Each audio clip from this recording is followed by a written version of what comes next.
Hello बच्चों, मैं आपकी उर्मिला टीचर आप सभी का स्वागत करती हूँ। आज हम पढ़ेंगे अर्थशास्त्र यानी इक्को। इसका हमने चैप्टर 4 कंप्लीट कर लिए। आज हमारा चैप्टर 5 स्टार्ट हो रहा है। वो चैप्टर है हमारा आय और खर्च की संकल्पना, यानी किस प्रकार से हमारे पास आय आती है और उसको हम किस प्रकार से फिर खर्च करते हैं, इसकी संकल्पना। ये हमारा चैप्टर है। अब हम इसको पढ़ेंगे। शुरुआत हम प्रस्तावना से कर रहे हैं, यानी इसका इंट्रोडक्शन कि इस चैप्टर में क्या है। आर्थिक विश्लेषण में पीढ़ी का व्यवहार समझने के लिए खर्च और आय की संकल्पना अत्यंत महत्वपूर्ण है। यानी अगर किसी की आर्थिक स्थिति के बारे में, उसके व्यवहार के बारे में अगर आपको जानकारी प्राप्त करनी है तो उसके लिए सबसे महत्वपूर्ण है कि उसके पास आय क्या है और वो खर्च कितनी करने की संकल्पना करता है। यह उसके लिए एक महत्वपूर्ण है। किसके लिए? जिसकी आर्थिक व्यवस्था की आपको जानकारी प्राप्त करनी है उसकी। उत्पादन के प्रमाण में बदलाव होने से, यानी जब उत्पादन होता है अब वो कितना हो रहा है, कम ज़्यादा हो रहा है, अगर उसमें किसी भी प्रकार का कोई बदलाव होता है तो कुल उत्पादन खर्च में भी परिवर्तन हो जाता है। अगर उत्पादन कम या ज़्यादा होगा तो जो उत्पादन में जो खर्च लगता है वो भी कम या ज़्यादा हो जाता है। यानी किस पे डिपेंड हुआ? उत्पादन पर। खर्च से पीढ़ी के व्यय के पहलू का ख्याल मिलता है। यानी खर्च और पीढ़ी के व्यय, यानी खर्च से क्या पता चलता है कि जो पीढ़ी है, जो कंपनी है, वो कितना खर्च करती है, उससे पता चलता है। यानी व्यय कितना होता है उसका, इन्वेस्ट कितना होता है, किससे पता चलता है? उसके खर्च के आधार पर। जबकि आय की संकल्पना प्राप्त करने से पीढ़ी की आय के पहलू का ख्याल मिलता है। यानी खर्च करने से पीढ़ी के व्यय के खर्च का ख्याल आता है और आय की संकल्पना प्राप्त करने के लिए उसके आय पहलू का ख्याल मिलता है। यानी उसके पास आय कितनी है ये हम सोचते हैं, ख्याल आता है। आय और व्यय की संकल्पना सामान्य उत्पादन का निश्चित करते हैं। यानी आय कितनी है, जिस प्रकार से उत्पादन होगा उसके अनुसार आय और खर्च की संकल्पना की जाती है। आप जितना ज़्यादा उत्पादन करोगे तो आपका खर्चा भी उतना ही होगा और आपके पास इनकम भी उसके अनुसार ही आती है। अब इसमें पॉइंट्स हैं जो हम पढ़ते हैं, 7 पॉइंट है।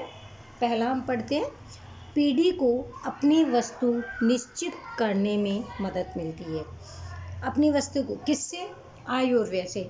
यानी उसके पास कितना पैसा है और कितना वो खर्च कर रहा है, उसको यह निश्चित करने में मदद मिलती है कि वो वस्तु को कितना उत्पादन करना चाहेगा। जितना अपने पास, जितना ऐसे बोलते हैं ना, जितनी चादर उतने पैर पसारो। मतलब कि जितना पैसा आपके पास है उतना ही आपको खर्च करना चाहिए। जितनी इनकम उतना खर्च।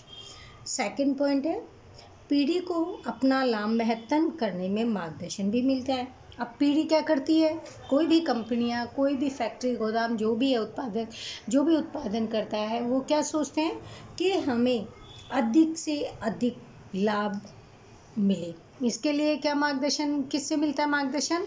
किससे आप उत्पादन कम ज़्यादा करोगे? यानी आपको लाभ तो कराना है, लेकिन वो किसके ऊपर डिपेंड हुआ? आपकी आय और व्यय पे।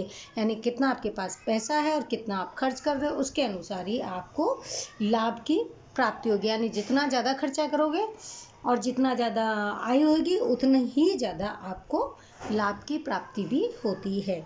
तीसरा पॉइंट है, महत्तम लाभ को समझने के लिए सीमांत खर्च उपयोगी है। यानी लाभ तो कर लोगे, लेकिन आपका खर्चा कितना हो रहा है उसको निकालने के बाद जो बचता है वो आपका होता है महत्तम लाभ। फोर्थ पॉइंट है, सीमांत खर्च की संकल्पना पीढ़ी के व्यवहार को समझने में सहायक है।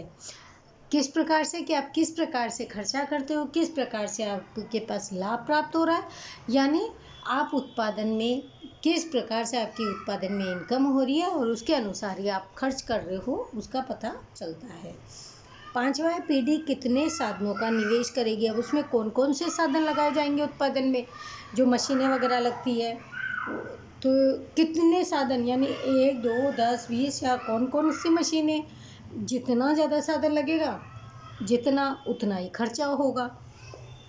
कितनी रोजगारी देगा। अब जो आप साधन लगा रहे हो तो आप एक बार सोचोगे ना कि मैं 4 मशीन लगा रही हूँ तो उसमें कितना आपको रोजगार दे सकते हो आप, कितना रोजगार मिलेगा 4 मशीनों के पीछे, फिर वो कितना उत्पादन करेगी। ये तो हम दिमाग लगा के करते हैं ना। कोई भी नया व्यवसाय जब हम शुरू करते हैं तो हम क्या करते हैं, इन सब चीज़ों को दिमाग में लेके चलते हैं कि मान लीजिए इतना पैसा हमने लगाया, फिर उसमें इतने साधन लगेंगे, कौन कौन से साधन लगेंगे, फिर वो रोज़गार कितने व्यक्तियों को उनसे रोज़गार मिलेगा, फिर वो जो रोज़गार मिलेगा वो कर्मचारी कितने होंगे, उत्पादन कितना करेंगे और इन सब के अंदर कितने पैसा लगेगा।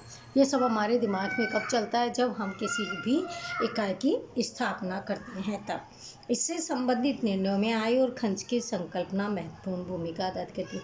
अब ये सारे खर्चे का निवेश वगैरह ये तो कर लिया, लेकिन किस पे कि हमारा खर्चा इतना हो रहा है तो हमें कम से कम इतना, मतलब इतना इनकम तो होनी चाहिए कि आप लाभ की प्राप्ति कर सको। ये सब संकल्पना हमारे माइंड में चलती रहती है और सब निर्भर किस पे है, आय और खर्च पर। 6 पॉइंट है वैकल्पिक खर्च की संकल्पना। साधनों के वैकल्पिक उपयोग और संचाल के अर्थशास्त्र में भी उपयोगी है। वैकल्पिक उपयोग जिसका उपयोग 1 से 2 में भी, यानी कई ऐसे भी साधन होते हैं जो 2 व्यक्तियों की जगह 4 व्यक्तियों का काम है, एक अकेला साधन कर लेता है। तो ये सब चीज़ें भी उसमें देखनी है और वो उपयोगी होता है, कारण कि उससे अधिक लाभ की प्राप्ति होती है। 7वां पॉइंट है मुद्रा की है खर्च की संकल्पना पीढ़ी के संचालन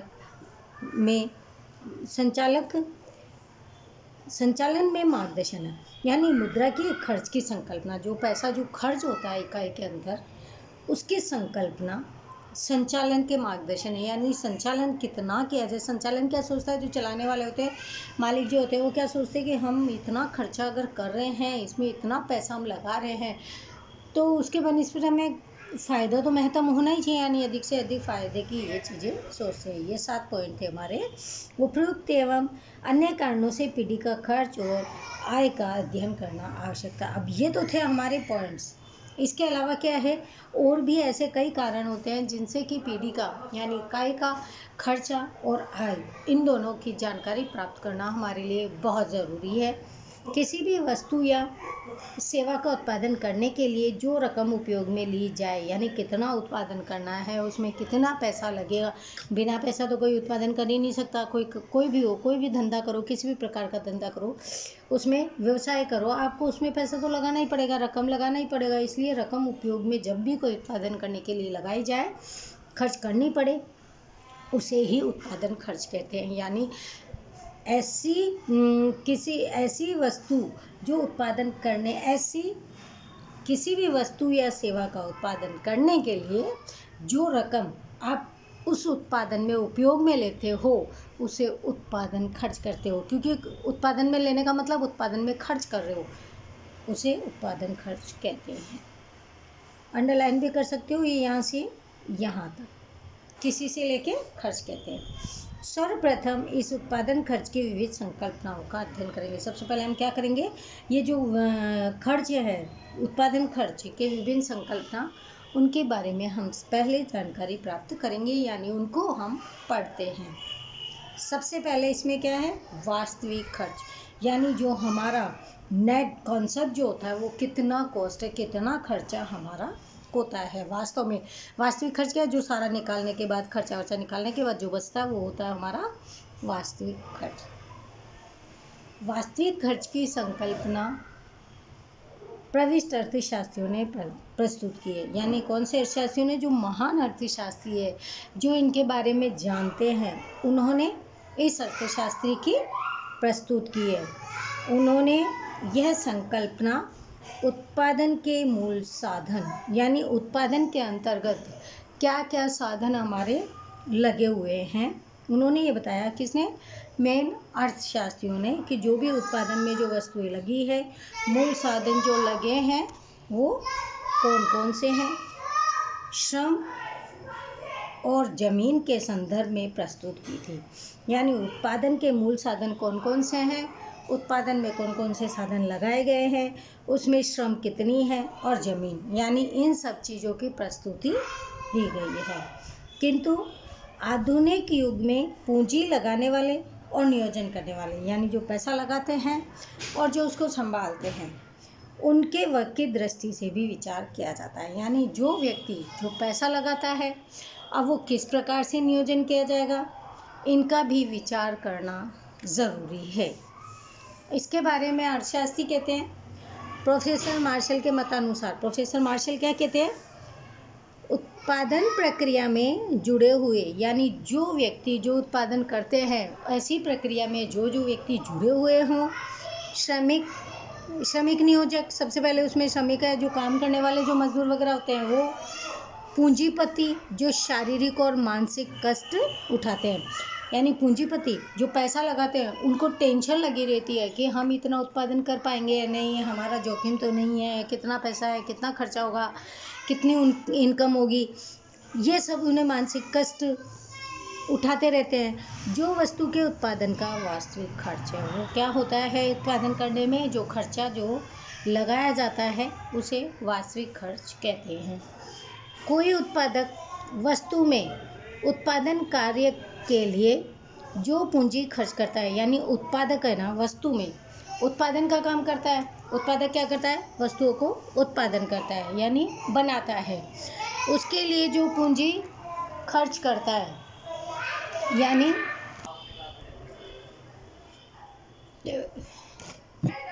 अर्थशास्त्री क्या कहते हैं कि जो उत्पादन में, यानी उत्पादक कौन होता है, जो वस्तु का उत्पादन करता है, कार्य के लिए, यानी उत्पादक क्या करता है, उत्पादन कार्य के लिए पूंजी खर्च करता है। कोई भी उत्पादक क्या करेगा, कोई भी वस्तु का उत्पादन करेगा, उसको बनाएगा, तो उसमें पैसों का खर्च करना पड़ता है। वही उत्पादन खर्च नहीं है, यानी खाली उत्पादन खर्च वो नहीं है कि बस उत्पादन में जो पैसा लगाया खर्च किया वो उत्पादन, बल्कि उत्पादन कार्य के साथ जुड़े हुए श्रमिक को जो थकान, अरुचि का भाव इत्यादि पूंजीपति अपनी पूंजी उपभोग का त्याग करके बचत भी करता है। यानी वो क्या करता है, अब श्रमिक थक जाते हैं, काम करते हैं, मेहनत करते हो, चाहे मन हो नहीं हो, फिर भी वो काम करते हैं, तो वो जो है वो भी उत्पादन खर्च ही, यानी उसको चलते वो क्या करता है, अपनी बचत करता है। नियोजक को व्यवसाय की चिंता, असलामती, अनिश्चितता का सामना भी करना पड़ता है। अब व्यवसाय है, नियोजक है, व्यवसाय है, तो उनको ये सब चिंता भी रहती है कि कोई बीमार नहीं हो जाए काम करते, तो फिर उनको इलाज वगैरह भी करवाना पड़ता है। यानी उनके व्यवसाय में ये सब, यानी अनिश्चितता, यानी लगातार कोई ज़रूरी नहीं है कि कोई आए, कभी नहीं भी आए, यानी इन सब का सामना भी नियोजक को, यानी उत्पादक को करना पड़ता है। जो वस्तुओं का उत्पादन करते हैं उनको ये सब, इन सब का भी सामना करना पड़ता है।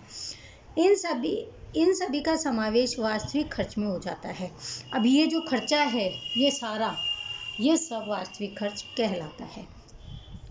वास्तविक खर्च को मुद्रा के स्वरूप में नहीं दर्शाया जाता, इसीलिए वास्तविक खर्च को अवित्तीय खर्च भी कहा जाता है, जिन्हें हम दिखा नहीं सकते। अब इनकी थकान वगैरह है, सलामती, वो जो चिंता है, उनमें जो पैसा खर्च होता है उनकी देखभाल करने में, अब इसको कैसे दर्शाए, कभी कोई अनिश्चित का भाव रहता है, तो उन सबको सही सेटलमेंट करने के लिए जो खर्चा होता है वो होता है वास्तविक खर्च, जिसे दिखाया नहीं जा सकता, बल्कि ऐसे खर्च को क्या अवित्तीय खर्च भी कह सकते हैं, उसे कहा जाता है।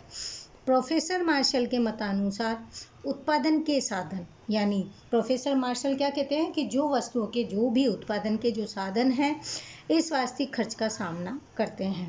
यानी उत्पादन के साधन जो भी लगाए, उनके अनुसार वो इन खर्चों का सामना उन्हें करना पड़ता है, इसीलिए उन्हें आकर्षित करने के लिए वेतन, ब्याज और लाभ के स्वरूप में उन्हें मुआवजा भी चुकाया जाता है।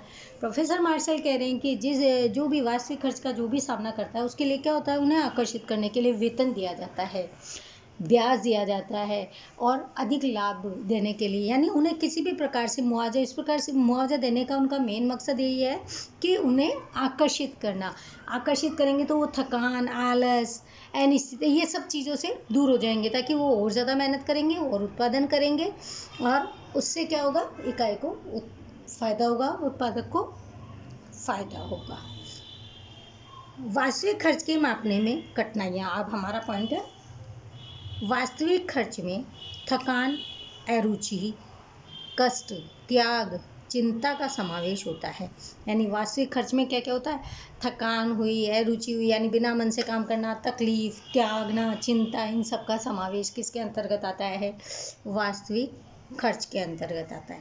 यह मनोवैज्ञानिक या आत्मलक्षी विषय जिसे मापना भी मुश्किल है। अब इसको कैसे माप सकते हैं, कितना खर्चा हो रहा है, क्या मापें इसे, नहीं माप सकते। जो व्यक्ति 5 किलो वस्तु का उत्पादन कर रहा है, उसका मन नहीं है, रुचि नहीं है, थका हुआ, वो 2 किलो ही करेगा। अब आप इसको कैसे माप सकते हो, क्योंकि ये मापना कठिन है। हालांकि वास्तविक खर्च तो हो रहा है क्योंकि काम कम हुआ, लेकिन हम इसको माप नहीं सकते हैं। औद्योगिक इकाइयों से निकलने वाला धुआं आसपास के लोगों के स्वास्थ्य पर विपरीत प्रभाव डालता है। आजकल देखते हो फैक्ट्रियों से, इसीलिए लोग है ना अपने घरों के पास फैक्ट्री वगैरह ये सब लगाने ही नहीं देते। अगर फैक्ट्रियाँ होती है उसमें धुआं आती, क्योंकि फैक्ट्री में से चलो धुआं तो आता ही है, हमारे स्वास्थ्य पे तो फर्क पड़ता ही है, साथ ही में उसका जो गंदा जो पानी है वो भी हमारे पीने वाले पेयजल में मिक्स कर दिया जाता है। यानी उसके लिए अलग से निकास की व्यवस्था नहीं होने से क्या है, वो हमारे लिए दूषित परिणाम देते हैं। यानी बच्चों के लिए ये पॉल्यूशन हो जाता है धुआं वाला, और इसके जिससे लोग अत्यधिक बीमार होते हैं। अब इसके लिए क्या किया जाता है, यह विपरीत असर सामाजिक दृष्टि से खर्चे जिसे अब मापा जाता है। अब कैसे माप सकते हैं हम इसको, कि जैसे किसी फैक्ट्री से बहुत धुआं निकले जा रहा है, पॉल्यूशन से लोग बीमार हो रहे हैं, उनको सांस लेने में तकलीफ हो रही, हम इस खर्च को तो माप ही नहीं सकते ना, क्योंकि ये खर्च ही है। उनकी फैक्ट्री के पीछे जो धुआं है वो हमारे शरीर को नुकसान दे रहा है, लेकिन हम इसे कैसे मापें, इसे मापने में कठिनाइयाँ होती है। हालांकि ये खर्च तो हो रहा है, क्योंकि उसका कंपनी का नहीं हो रहा तो हमारा हो रहा है, लेकिन वो कंपनी वाले इसे वास्तविक खर्च के रूप में नहीं मान सकते, इसको मापना कठिन है। अब है वैकल्पिक खर्च। वैकल्पिक खर्च का ख्याल ऑस्ट्रियन अर्थशास्त्री ने प्रस्तुत किया था। किसने किया था, ऑस्ट्रियन अर्थशास्त्री ने। अंडरलाइन करके रखना ताकि ध्यान रहे। किंतु उसे व्यवस्थित स्वरूप में प्रोफेसर मार्शल ने प्रस्तुत किया। यानी प्रस्तुत तो ऑस्ट्रियन अर्थशास्त्री ने किया था, लेकिन उसको सही तरीके से, जो व्यवस्थित तरीके से प्रस्तुत किया है, यानी किस तरीके से, इस प्रकार से प्रस्तुत किया गया है कि ताकि समझ में आए, तो वो प्रस्तुत किया है प्रोफेसर मार्शल ने। उत्पादन के साधन एक से अधिक वैकल्पिक उपयोगिता वाले होते हैं। यानी उत्पादन के जो भी साधन होते हैं वो कैसे होते हैं, एक से अधिक वैकल्पिक उपयोगिता, यानी उनकी उपयोगिता एक जगह नहीं, उनकी उपयोगिता एक से दो से यानी वैकल्पिक होती है। वो बोलते हैं, कौन कहते हैं, ये प्रोफेसर मार्शल बोलते हैं। इसी वास्तविकता पर यह संकल्पना भी आधारित है, और ये सही भी है। उत्पादन के साधन तो हैं, लेकिन अधिक वैकल्पिक उपयोगिता वो रखते हैं। ऐसे वैकल्पिक उपयोगिता रखने वाले साधनों को एक जगह उपयोग में लिया जाए तो साथ ही उन्हें अन्य उपयोग में भी लिया जा सकता है। यानी एक ही वस्तु को एक जगह, लेकिन दूसरी जगह दूसरा कुछ और, वो भी काम में लिया जा सकता है। ये कहते हैं प्रोफेसर मार्शल। ऐसे समझ में नहीं आ रहा, अब एक एग्जाम्पल से समझिए। जमीन के एक टुकड़े पर गेहूं का उत्पादन किया जाए। गेहूं का उत्पादन करते हैं हम, जमीनों पे करते हैं, तो उसके एक हिस्से पर हम गेहूं का उत्पादन किया जाए, उसी समय उसी दूसरे टुकड़े पर कोई अन्य फसल का उत्पादन नहीं किया जा सकता। गेहूं का उत्पादन किया जाए लेकिन उसी समय उस टुकड़े पर कोई अन्य फसल का उत्पादन नहीं कर सकते, कारण कि गेहूं के ऊपर तो दूसरा कुछ और तो लगा लोगे। यानी गेहूं की फसल एक बार लगने के बाद उसके पास दूसरा कुछ भी नहीं कर सकते। श्रमिक एक समय में मिल में काम करे, उसी समय अन्य उद्योग में भी कार्य करे, संभव है। यानी इंसान तो एक ही है ना, वो एक ही जगह काम करेगा, एक ही चीज़ का उत्पादन करेगा, एक समय में एक ही वस्तु का उपयोग में होना। इस प्रकार यह साधन वैकल्पिक उपयोगिता वाले हैं, यानी एक जगह पर एक ही वस्तु एक ही व्यक्ति के द्वारा उसकी उपयोगिता आंकी जाती है। अर्थ समझ के करते हैं हम इसमें। उत्पादन के साधनों को किसी एक कार्य में लगाया जाए, यानी जो भी उत्पादन के जो साधन है उन्हें एक ही कार्य में लगाया जाए तो उस साधन के शेष विकल्प का त्याग करना पड़ता है, यानी जो दूसरा कोई और विकल्प है उसे हटाना पड़ता है उस समय, क्योंकि एक समय में एक ही काम में एक व्यक्ति कर सकता है। क्या आप एक बार में पढ़ भी सकते हो और कहीं जा भी सकते हो? नहीं ना, क्योंकि एक वक्त में एक ही कार्य किया जा सकता है। जिस शेष विकल्प का त्याग करना पड़ता है उसे वैकल्पिक खर्च कहते हैं। अब एक का त्याग किया और एक काम किया, तो जो त्याग किया वो हुआ वैकल्पिक खर्च। त्याग करने वाला शेष विकल्प उत्पादित वस्तु का वैकल्पिक खर्च है, यानी ये भी क्या है, ये भी आपके काम वाली ही चीज़ थी, जाना भी हो सकता है, इम्पोर्टेंट काम के लिए जा रहे हो, लेकिन वो क्या था, एक वैकल्पिक खर्च था। और एक समय में एक ही काम आप चूज़ कर सकते थे, पसंद कर सकते थे। जो शेष काम था, वो जो शेष विकल्प रहा, दूसरा विकल्प रहा, वो हुआ आपका वैकल्पिक खर्च। इस विषय को एक उदाहरण से समझेंगे। जमीन के टुकड़े का उपयोग गेहूं और चावल के लिए हो सकता है, यानी जमीन है आपके पास, उसमें आप क्या कर सकते हो, गेहूं या चावल आप उसमें उत्पादन कर सकते हो। यदि जमीन पर गेहूं का उत्पादन किया जाए तो 2 लाख रुपए प्राप्त हो सकता है, यानी गेहूं की फसल बोई आपने, मान लीजिए, तो आपके कितना फायदा हुआ, 2 लाख रुपए प्राप्त हुए आपको। यदि उसी जमीन पर चावल का उत्पादन किया जाए, अब गेहूँ सस्ते हैं, चावल महंगे हैं, तो उसी, अगर मान लीजिए गेहूँ की जगह अगर आपने चावल का उत्पादन किया तो आपको 3.5 लाख रुपए प्राप्त होंगे, यानी गेहूँ से आपको हो रहे हैं ये 2 लाख रुपए, जबकि अगर चावल की बुआई की है आपने तो आपको मिल रहे हैं 3.5 लाख रुपए। किसान का व्यवहार तर्कबद्ध है। अब किसान क्या चाहेगा ऐसे समय में, वो गेहूं की फसल बोना चाहेगा? नहीं, वो क्या करेगा, उसको तो ज़्यादा पैसे मिल रहे हैं, मेहनत उतनी करनी पड़ रही है, तो वो क्या करेगा, चावल की खेती करेगा। लाभ की दृष्टि से किसान गेहूं के उत्पादन का त्याग करके, यानी उसने कौन सा विकल्प चुना, श्रेष्ठ विकल्प चुना, यानी एक विकल्प को त्याग करके दूसरा विकल्प चुना। काम तो एक ही कर सकता है व्यक्ति, त्याग करके चावल का उत्पादन करेगा, क्योंकि जिसको जो फायदा होगा वो व्यक्ति वही काम करेगा। क्योंकि चावल के उत्पादन में उसे क्या मिल रहा है, अधिक फायदा मिल रहा है, 1.5 लाख रुपए उसे अधिक मिल रहे हैं, तो वो क्या करेगा, गेहूं को छोड़ देगा और चावल की फसल का उत्पादन करेगा। किसान चावल का उत्पादन करके 3.5 लाख रुपए प्राप्त करेगा, जबकि गेहूं का उत्पादन करके सिर्फ उसे 2 लाख रुपए का त्याग करता है। अब 2 लाख रुपए ही मिलते हैं, तो उसने क्या किया, 2 लाख रुपए का उसने त्याग कर दिया और 3.5 लाख रुपए जो उसे मिलेंगे उसकी ओर वो ध्यान लगा रहा है, यानी उत्पादन किस में करेगा, चावल में करेगा। त्याग किए गए 2 लाख रुपए के गेहूं का उत्पादन 3.5 लाख रुपए के चावल का वैकल्पिक खर्च है, यानी त्याग किया उसने 2 लाख रुपए, लेकिन उसे 3.5 लाख रुपए के कारण, उसे वैकल्पिक खर्च के कारण उसने उसका त्याग किया। अगर नेट उसका प्रॉफिट निकाला जाए तो उसका प्रॉफिट 1.5 लाख रुपए बचता है। ये था वैकल्पिक खर्च, यानी किस प्रकार से वैकल्पिक खर्च होता है।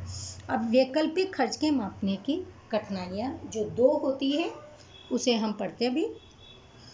पहला, इसमें एकोपयोगी साधन, एक उपयोगी साधन, यानी उत्पादन के किसी साधन का एक और मात्र एक ही उपयोग है, यानी कोई भी ऐसा साधन जिसका सिर्फ एक ही उपयोग होता है। अभी पेंसिल है, सिर्फ इसका क्या काम है, लिखना ही है, इसका दूसरा काम, इससे हम इरेजर नहीं कर सकते, इससे हम रफ नहीं कर सकते, यानी एक साधन का मात्र एक ही उपयोग, वो है लिखना, तो उसका वैकल्पिक खर्च ज्ञात नहीं किया जा सकता।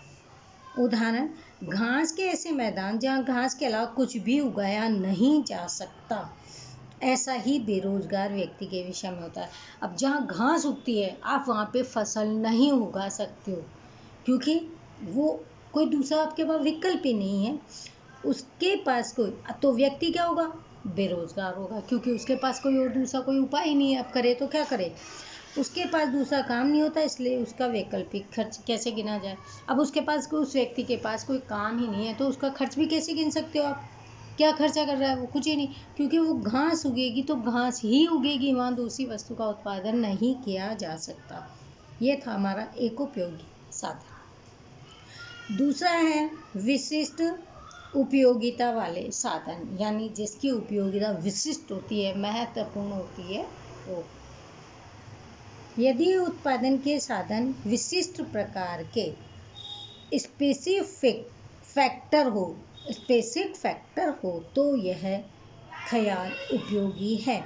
यानी उत्पादन के साधन विभिन्न विशिष्ट प्रकार के महत्वपूर्ण हो तो ये उपयोगी होता है। ऐसे विशिष्ट उपयोगिता वाले साधन का मुआवजा उनके वैकल्पिक खर्च के आधार पर नहीं, बल्कि साधनों की मांग के आधार पर निर्धारित होता है। यानी मतलब उनके मुआवजे का वैकल्पिक खर्च किस पर आधार हुआ, साधनों की मांग पर। यानी साधनों की मांग कितनी है उसके अनुसार उसका खर्चे की को निर्धारित किया जाता है। यानी जितनी मांग है उसके अनुसार ही उसका खर्चा भी मापा जाता है। उदाहरण, कंप्यूटर का विशिष्ट ज्ञान रखने वाले व्यक्ति, अणुशक्ति का ज्ञान रखने वाले विज्ञानी। अब ये क्या है, ये काफ़ी उपयोगी यानी सावधान, इनका खर्च भी क्या है, इनका मुआवजा, साधनों का मुआवजा, यानी साधन भी काफ़ी महंगे हैं, तो इनके पास साधन महंगे हैं तो खर्च भी महंगे हैं। यानी इनके आधार पर साधनों की मांग निर्धारित करती है। किसके आधार पर, क्या जितनी मांग लीजिए कंप्यूटर जो काम हो रहे हैं तो उसके अनुसार उनकी मांग भी बढ़ती रहती है। अणुशक्ति का ज्ञान, अब साइंटिस्ट ही रख सकता है ना अणुशक्ति का ज्ञान, आप और हम तो रख ही नहीं सकते, क्योंकि हमारे पास ये विशिष्ट ज्ञान नहीं है। विशिष्ट ज्ञान रखने वाले व्यक्ति, यानी जिन व्यक्तियों को जिन चीज़ का ज्ञान होगा वो व्यक्ति उसके अनुसार ही अपने कार्य पूर्ण करता है।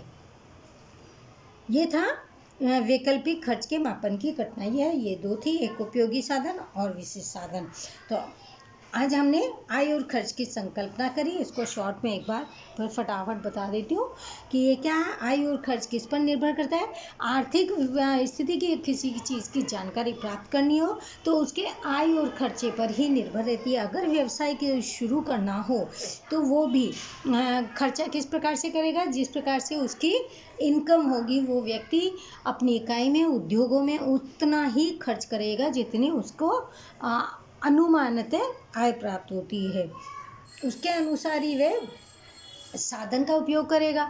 अब सभी क्या चाहते हैं, महत्तम उपयोग की सोचते हैं, यानी अधिक से अधिक लाभ कमाने के लिए सब सोचते हैं। हमारा उद्देश्य यही होता है कि हमें किस प्रकार से अधिक लाभ की प्राप्ति हो।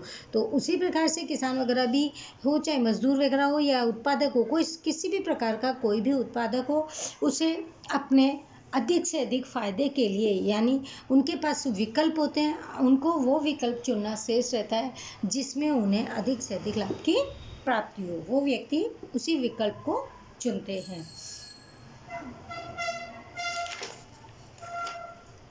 ये थे हमारे आय और संकल्पना के खर्च के साधन। यानी और फिर उसके बाद थी वास्तविक खर्च के मापने में कठिनाई, यानी वास्तविक खर्च किस प्रकार से मापा जाता है। अभी मान लीजिए किसी की तबीयत खराब है, थकान है, सुस्ती, आलस है, तो वो व्यक्ति जो 7 घंटे रेगुलर कंटिन्यू बहुत ज़्यादा काम करता है तो वो व्यक्ति क्या करेगा, थोड़ा सा कम काम करेगा, क्योंकि उसमें थोड़ी सी शारीरिक कष्ट है। अब ऐसे मानसिक और शारीरिक कष्ट, अब ऐसे चीज़ों को हम क्या कर सकते हैं, हम ऐसे को वास्तविक खर्च के रूप में नहीं माप सकते। कारण कि कैसे थकान नाप सकते हो, कैसे किसी की रुचि है, रुचि पसंद ये सब नाप सकते हो, क्योंकि इनको मापने का कार्य काफ़ी कठिन होता है। तो इसमें हमने एक वैकल्पिक खर्च के बारे में, वास्तविक खर्च के मापने में जो कठिनाई आती है वो वैकल्पिक खर्च में हमने समझा था कि इसके अंतर्गत जैसे किसी भी व्यक्ति एक समय में एक ही वस्तु के एक समय में एक ही व्यक्ति एक ही कार्य कर सकता है, उसके अलावा उसके पास दूसरा कार्य करने के लिए नहीं हो सकता, वो दूसरा कार्य नहीं कर सकता है, यानी समय के अनुसार कर सकता है। और दूसरा था कि जो व्यक्ति जिसको ज़्यादा फायदा होता है वो व्यक्ति उस विकल्प को चुनता है जिसमें उसे श्रम भी उतना लगे, समय भी उतना ही लगे और उसमें फ़ायदा अधिक हो, तो ऐसे विकल्प को चुनना आवश्यक है। यानी उसमें क्या होता है कि जो दोनों का डिस्टेंस जो रहता है फ़ायदे में, वो उसका वैकल्पिक खर्च के रूप में जाना जाता है। तो आज का लेक्चर हम यहीं पे रोकते हैं, आगे का कंटिन्यू हम कल करेंगे, आय और खर्च के विकल्प ना। तो थैंक यू एवरीवन, बाय बच्चों। और आप लोग ये कंटिन्यू पढ़ना, कोई प्रॉब्लम हो तो हमसे पूछ लेना। Okay, thank you.